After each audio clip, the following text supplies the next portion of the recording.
আমরা এলাম কোথায়? শ্রীরাম বৃন্দাবনে। তো বৃন্দাবনে আজ কি ঘটছে?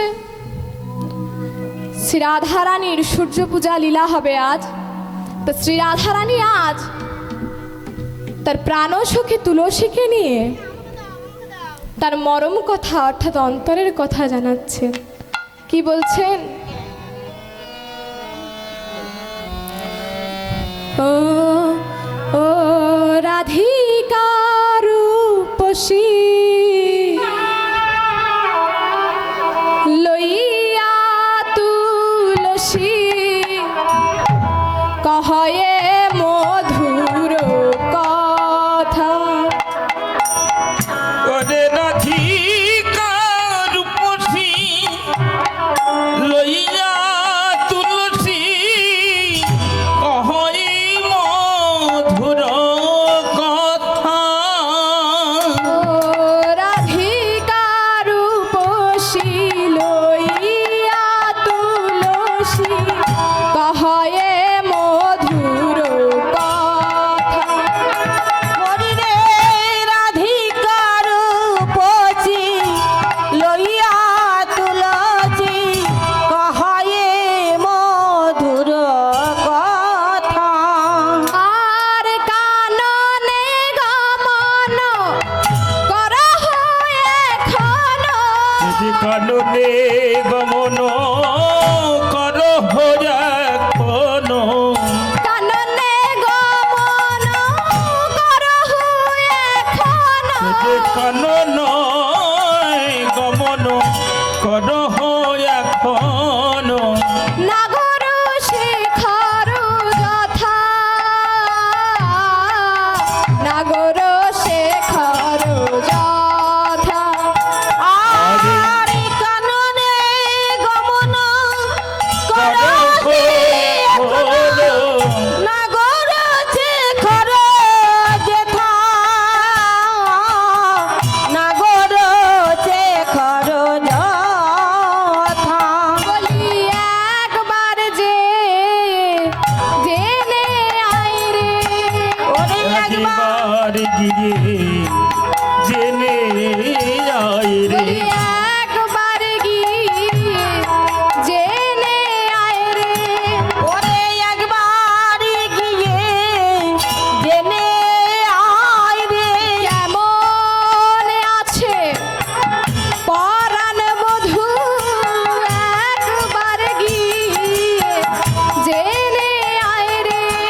ওরে কেমনে আছেন পরাণ বধূ, একবার গিয়ে জেনে আয় রে। আমি যারে দর্শনে প্রাণে মরি, একবার গিয়ে জেনে আয় রে। তারে দর্শনে প্রাণে মরি।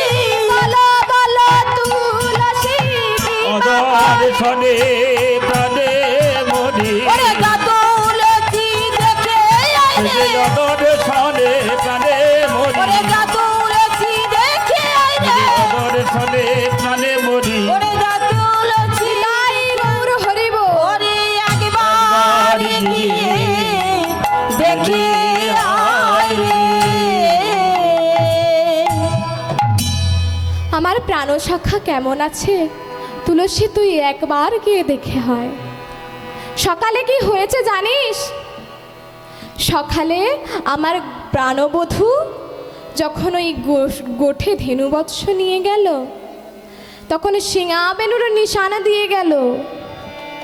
কিন্তু আমি সেই শিঙা বেনুর নিশান শুনেও এই বাদিনীর ঘর থেকে বেরিয়ে আমার গোবিন্দের বদনখানি দর্শন করতে পারলাম না।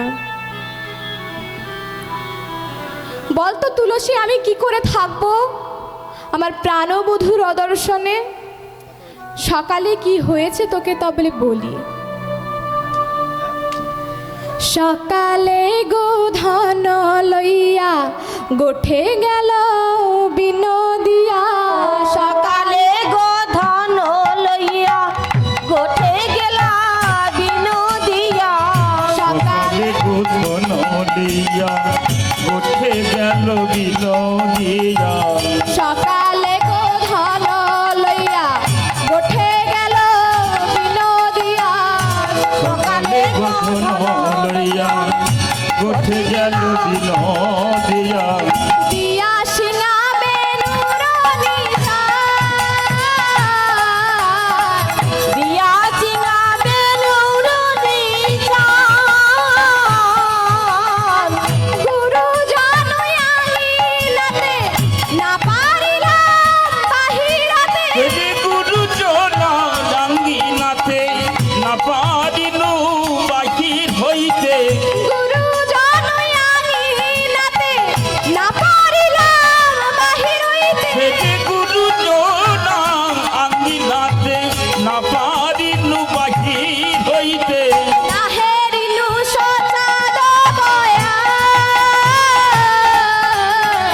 নাহেরিনু কত বোঝা নাহেরিনু কত বোঝা আমি দেখিতে পেলাম না দেখিতে পেলাম না দেখিতে পেলাম আমি না দেখিতে যে পেলাম না পরাণ বধুর বধন খানি দেখিতে পেলাম না ওই আমার বধুর বদনে খানি দেখিতে পেলাম না আমার মধুর বদন খানি দেখিতে পেলাম না আদিনীর ঘর থেকে দেখিতে পেলাম না ওই বাদিনীর ঘর থেকে দেখিতে পেলাম না ঘরে থেকে আমি দেখিতে পেলাম না আমি এই বাদিনীর ঘর থেকে আমার প্রাণবধূর ওই মুখখানি দর্শন করতে পারলাম না তুলসী তুই কি বলতে পারিস আমার প্রাণবধূ কোন দিকে গেছে তাহলে আমিও একটু গিয়ে আমার প্রাণবধূর দর্শন করব। কিন্তু সেটা যে করব তারও তো কোনো রাস্তা নেই তুই কি বলতে পারিস তুলসী দেখিতে পেলাম না আমি কোন পথে আমার গোবিন্দ গেছে বলো বলো কোন পথে গেল শ্যামরাই কোন পথে গেল শ্যামরাই কোন পথে গেল শ্যামলাই নাই হে কোন পথে গেল শ্যামলাই নাই হে কোন পথে গেল শ্যামলাই আর যে মর করিছে মন প্রাণ করে উচ্চাটন যে মর করিছে মন প্রাণ করে উচ্চাটন যে মর করিছে মন প্রাণ করে উচ্চাটন যে মর করিছে মন প্রাণ করে উচ্চাটন চাঁদ মুখ দেখিলে জুড়া আর তার তার মুখ দেখিলে জুড়ায় তার মুখ দেখিলে জুড়ায় লুটায়েলু তায়ে কাঁদে লুটায়েলু লুটাই কাঁদে লুটায়েলু তায়ে কাঁদে লুটাই কাঁদে আর মাঝে পরানে আমার লুটায়েলু তায়ে কাঁদে আর মাঝে লুটাই কাঁদে তুলসীকে রাধারানী আক্ষেপ করে বলছে তুলসী আমি কি করে আমার গোবিন্দকে দর্শন করব বল আমি যে এই বাদিনীর ঘরে বাস করি আমি কি করে আমার গোবিন্দ দর্শন করব তবে তুই তো পারবি বল তুই আমার গোবিন্দ সেবা দিয়ে আয় এই বলে রাধারানী কি করলেন নিজে একটি থালায় করে কর্পূর তাম্বুল তাম্বুল মানে কি জানেন তাম্বুল মানে হচ্ছে পান গোবিন্দের জন্য কর্পূর তাম্বুল আর মালতীর মালা গেথে সাজিয়ে দিয়েছে বলছে তুলসী তুই যা আমার গোবিন্দ সেবা দিয়ে আয় কিন্তু একটা কথা মনে রাখিস তুলসী, ওই গোবিন্দ চরণ পেয়ে যেন আবার এই নারীর মান বিকিয়ে দিস না। তা কি বলছেন? সময়ে বুঝিয়া সরসী হইয়া, সময়ে বুঝিয়া সরসী হইয়া, সময়ে বুঝিয়া সরসী হইয়া, সময়ে বুঝিয়া সরসী হইয়া, মিলিবি না গরকার, মিলিবি না গরকার, চতুর নিকটে কহিবি কপটে, চতুর নিকটে কহই কপটে, চতুর নিকটে কহিবি কপটে, চতুর নিকটে কহিবি কপটে, রাখিবি আপন মান, আরে রাখিবি আপন মান, নারীর মান যেন বিকায়ে দিস না, ওরে নারীর মান যেন বিকায়ে দিস না, নারীর মান যেন বিকায়ে দিস না, গোবিন্দের ওই চরণ পেয়ে নারীর মান যেন বিকায়ে দিস না, ওরে গোবিন্দের এই চরণে পেয়ে নারীর মান যেন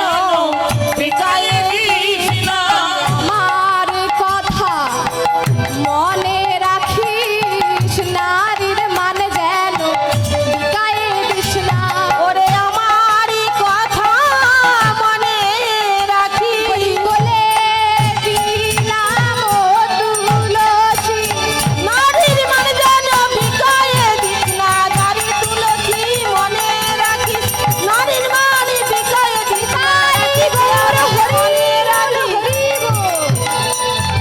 ওরে নারী মানে যেন বিকায়ে দিস না। তুলসীকে এই বলে রাধারানী মালতীর মালা আর কম্পুর তাম্বুল সাজিয়ে দিয়েছে। তুলসীর তো মহা আনন্দ, তুলসীর মহা আনন্দ, গোবিন্দ সেবা করবে, গোবিন্দের ওই চরণ দুখানি তিনি পাবে। তুলসী এই ভেবে কি করছেন?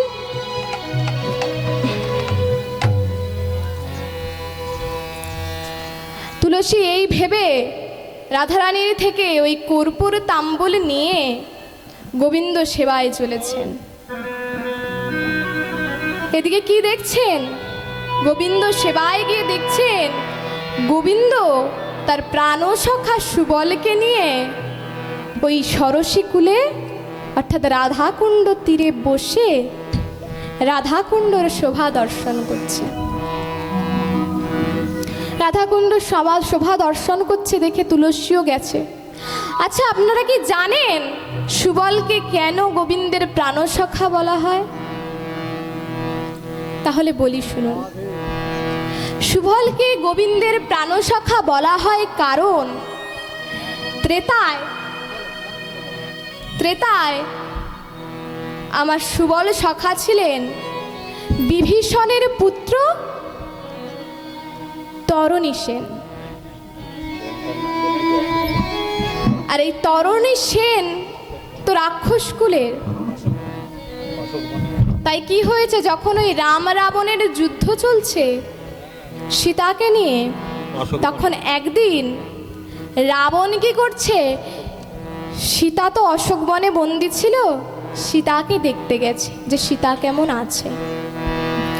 সীতাকে দর্শন করে একটি গাছের তলায় বসে রাবণ ভাবছেন, আমাদের এই রাক্ষস কুলের সকল পুরুষ তো মারা গেছে, এবার আমাকেই যুদ্ধে যেতে হবে। কিন্তু যুদ্ধ কিভাবে করব? রামের সঙ্গে তো যুদ্ধ করে পারা যাবে না, তাই না?